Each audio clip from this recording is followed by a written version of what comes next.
હે ભગવાન, હજી સુધી કેમ નહીં આવ્યા હોય? રોજ તો વહેલા આવી જાય, પણ આજ તો વહેલા આવવું જોઈએ કે નહીં? અરે ભગવાન, આ ભાઈડાને કોઈ દી બાયુની વેદના ખબર ન પડે હો. એને એ પણ યાદ નથી કે આજ આપણે મેરેજ એનિવર્સરી છે તો વહેલો વી અવાય. હું અહીંયા 1.5 કલાકથી તૈયાર થઈને બેઠી છું, તો કાલે તો એમ કહેતા હતા કે હું વહેલો વી આવી. વળી એમ કહેતા હતા કે આજે આપણે એનિવર્સરી છે તો ધામધૂમથી ઉજવશું ને હોટલમાં જમવા જઈશું. વળી પાછા મને એમ કે તૈયાર થઈને રહેજે તો મોડું ન થાય. હું તો આથી કંટાળી ગઈ છું. મને ક્યારેક એમ થાય કે આને છૂટા છેડા દઈ દેવાય. આ ધણી છે કે ધનેડું, મને એ જ નથી ખબર પડતી. એને તો એ જ નથી ખબર પડતી કે આજે આપણી મેરેજ એનિવર્સરી છે તો ઘરે વહેલું વે અવાય. દર વર્ષે મારે આ જ માથાકૂટ. હું તો હાવ એનથી કંટાળી ગઈ છું. હમણાં ઘરે આવીને પટુડાઈ કરવા મળશે કે હું તારું હાટું આ લેવાઈ ગયો તો ઓલું લેવાઈ ગયો તો એટલે મોડું થઈ ગયું. હું પણ ક્યારની એકલી બબડશું. હું ક્યારની તારી વાટ જોતી હતી. આમ તડકાનો મારો મગજ હલાવી નાખ્યો તે 2 કલાક વાટ જોઈ થાકીને એટલે હું અહીંયા આવી. ન આવવું હોય ને તો ના પાડી દેવાય. આમ ખોટી કોઈને વાટ ન જોવાડાય. એ તારો મગજ તપી ગયો છે ને, એથી બે ને શાંત કર.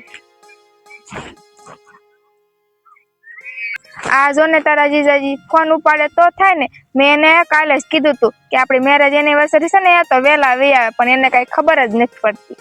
ઈ તો બધું ઠીક છે, પણ આજ તું તૈયાર એવી થઈશો ને કે જાણે તારા લગ્ન હોય. આજ લગ્ન હું તંબુરો કરે, વરાજો તો છે નહીં. હું તારી લગ્ન કરવા હાલ કરવા હોય લગ્ન. હું તુલસી તુંય આ મારા જીજાજીનો ગુસ્સો બધો મારી ઉપર હું લેવા ઉતારે? તો હું આ ફોન ઉપાડે તો થાય ને. લાય એકવાર પાછી ટ્રાય મારું, જો ફોન ઉપાડે તો.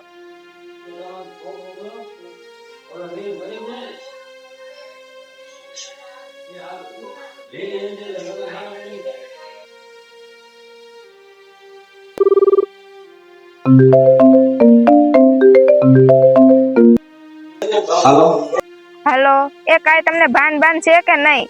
ને ક્યાં હતો તમારો ફોન? મેં કેટલા કર્યા, અને મેં તમને કાલ નતું કીધું કે આપણે મેરેજ એનિવર્સરી છે તો વહેલા આવી આવજો. પણ મારી વાત તો સાંભળ. હું અહીંયા દવાખાને આવ્યો છું મમ્મીને લઈને. હું મમ્મીને દવાખાને લઈ ગયા છો એમ કહો છો? આ ડોશી તો હક નહીં લેવા દે. એ અમારે ક્યારેક બહાર જવું હોય ને ત્યારે જ આ ડોશી વચ્ચે ટપકે. મારે કાંઈ સાંભળવું નથી. તમે અત્યારે જ ઘરે આવો. પણ પેલા મારી વાત તો સાંભળ તું, એમ કહું છું. એ મારે તમારી વાત કાંઈ નથી સાંભળવી. એ ડોશીને તો ગોપાલભાઈ દવાખાને લઈ જાય, એની ભેગી રહેશે. તમે જલ્દી ઘરે આવો, મિત્તલ આવી ગઈ છે. પણ દવાખાને મારે જ લઈને આવવું પડે એમ હતું. બીજું કોઈ આવે એમ બંધ નતું. એ તમે આવો છો કે નહીં પેલા ઈ વાત કરો. તમે અત્યારે જ ઘરે આવો, નકર હું તમને છૂટા છેડા દઈ દઈશ. એ હારું, આવું છું બાપા. આ રાખ પણ. એ હારું.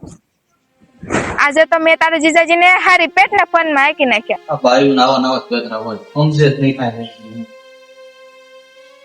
મારી હાહુ તો નોખા છે ને તોય લોહી પીવે છે. મેં તાર જીજાને એમ કીધું જલ્દી આવો, નકર છૂટા છેડા દઈ દઈશ.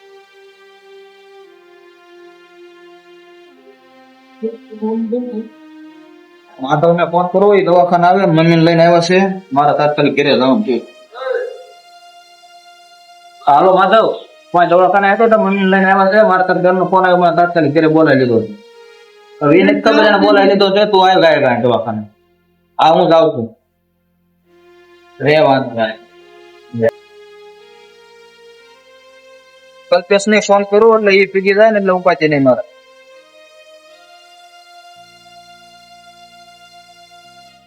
આ કલ્પેશ, એ કાંઈ બાબરા દવાખાને વી ને મારે તાત્કાલિક ઘરે જવાનું છે. મારે હા હું લઈને આવ્યા છે. હા માધવ વચ્ચે આવે છે, તો તું વી એટલે ઉપાય નહીં. હા જે વાંધો. એ કીધું એને હમણાં આવું છું. તુલસી, તારા જીજાજીને એમ નતું કહેવાનું. ભલે ને તમે નોખા હોય, પણ જન્મ તો એને એના મમ્મીએ જ આપ્યો છે ને. એટલે કાંઈ પણ થાય ને તો તમારે જવું પડે, એ તમારી ફરજ છે. એ તું સાની મની બે હજી તારી હગાઈ થશે ને એટલે લગ્ન થાય ને ત્યારે ખબર પડશે કે હાહુ હારાને કેમ ભેગા રખાય. તો તારા છોકરા થાય એ આવું જ વિચાર છે ને.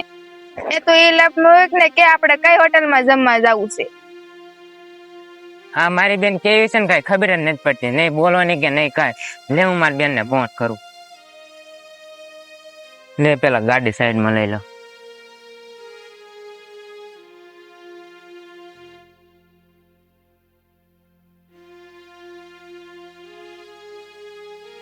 લે માધવ નો ફોન. હા બોલ માધવ. બેન, તે જીજાજીને કેમ બોલાવી લીધા? અને પ્રિતેશ પણ બહાર ગયો છે, અને મારી પાસે 2 વ્હીલ છે, અને જીજાજી 4 વ્હીલ લઈને આવ્યા હતા, તો તેને કેમ બોલાવી લીધા? એટલે અહીંથી વીઆઈ જાય. કેમ? તું ના શું કરશો? અરે બેન આપણા મમ્મીને તો દવાખાને લઈ જાશ. હું આપણા મમ્મીને દવાખાને લઈ ગયા છે? અરે રે તારા જીજાજીને મોઢામાંથી ફટાય તો ખરા ને. હાવ ડોબા જેવા છે. હારું લે તું ફોન મૂક, હું તાર જીજાજીને ફોન કરું ને મોટા ભાઈને ફોન કરું. એ હારું બેન, તારે જે કરવું હોય ને એ કર અને મને દવાખાને જવા દે.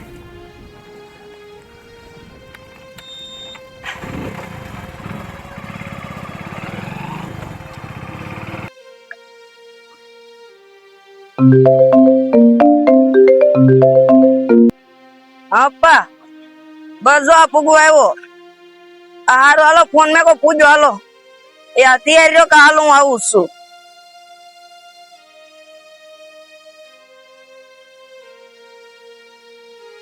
કેમ શું થયું તુલસી? તું ઘડીક ખાઈમ ને બાપા. અરે આ તો બેન નો ફોન આવ્યો. લે ઉભી રાખો. હા બેન. હાલો ભાઈ પ્રિતેશ, તું ક્યાં છો? અરે કાંઈ નહીં બેન, મારા હારાનો ફોન આવ્યો હતો ને, એને દવાખાને બતાવવા જવાનું હતું, એટલે કોઈ જાય એવું નતું હારે, એટલે હું જાઉં છું. વાહ, એ તો તારી હગાઈ થાય છે. તા તું હારા વાળો. આમ સાના મને જા, મમ્મીને દવાખાને લઈ ગયા. અરે બેન, ના તો માધવ ગયો છે નહીં, મારે અહીંયા મારા હારાના દવાખાને જવું પડે એમ છે. હારું હાલ, મારી આગળ ટાઈમ નથી, હું પછી વાત કરું.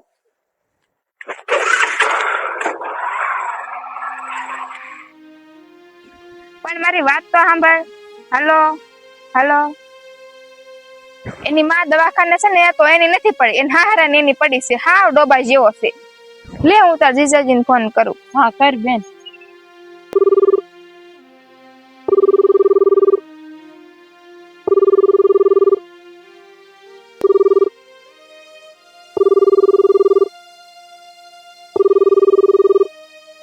આ મમ્મીને દવાખાને લઈ ગયા છે ને તાર જીજાજી ફોન નથી ઉપાડતા, અને પ્રિતેશ ગયો છે ને હારાને દવાખાને લઈને. આ બધાયનું શું થાહે કોણ જાણે.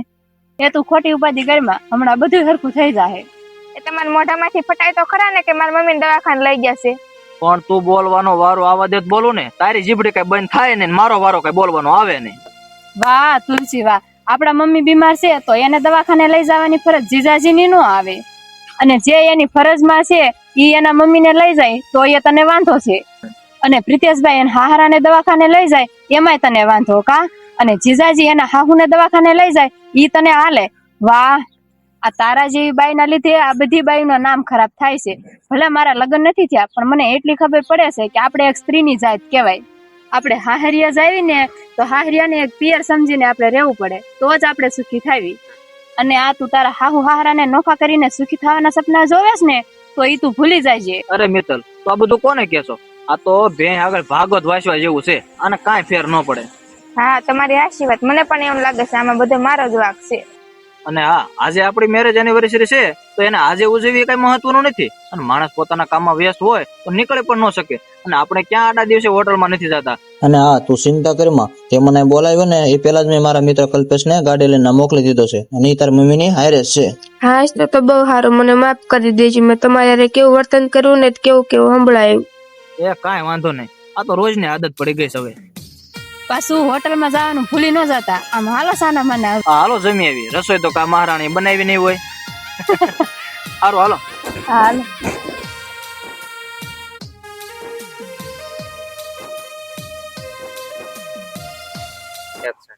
એને ઈ પણ યાદ નથી કે આજે આપણી મેરેજ એનિવર્સરી. એને ઈ યાદ નથી કે આપણે આજ જન્મ તો એને જન્મ તો એને એના મમ્મીએ જ આપ્યો છે ને, એટલે ગાંઠ. એક્શન બોલે તરત.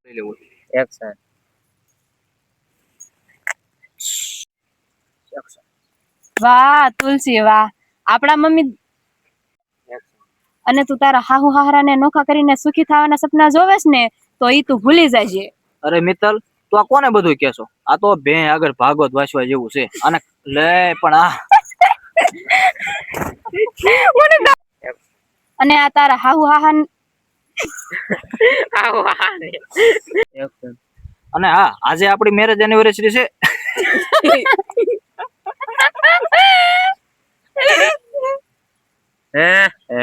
એમાં